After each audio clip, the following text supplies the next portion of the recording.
We talked, it was a little bit of an encounter group with a lot of people who have some responsibility for monitoring or providing adult supervision for web comment strings and social media. It's become a real minefield of an issue because you want to give people a chance to respond. You want to have your audience engage and interact with each other and interact with your journalists, with your reporters. But at the same time, it's also crazy town.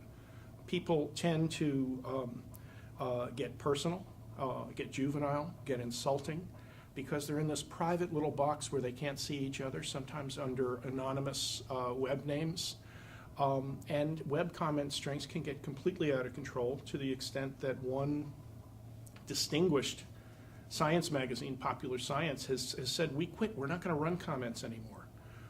And we talked in the session a lot, and it was mostly audience interaction, about how to deal with those. Some people filter their comments through Facebook. Some have to take the time to basically hand pick or hand delete objectionable comments. And some of the larger organizations also hire outside firms to monitor their web strings, and that costs a lot of money.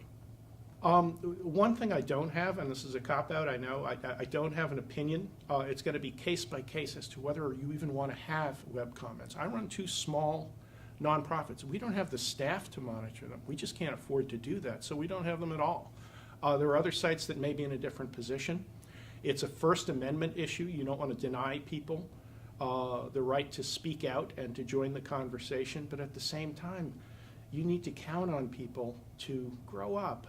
And sometimes with audiences that doesn't always happen. So it's going to be a continued quandary. We had a little street theater in our session with some fake trolls showing up in the audience. That was fun. And we also had a real live genuine troll who was tweeting in during the session. I hear from him about 30 times a day.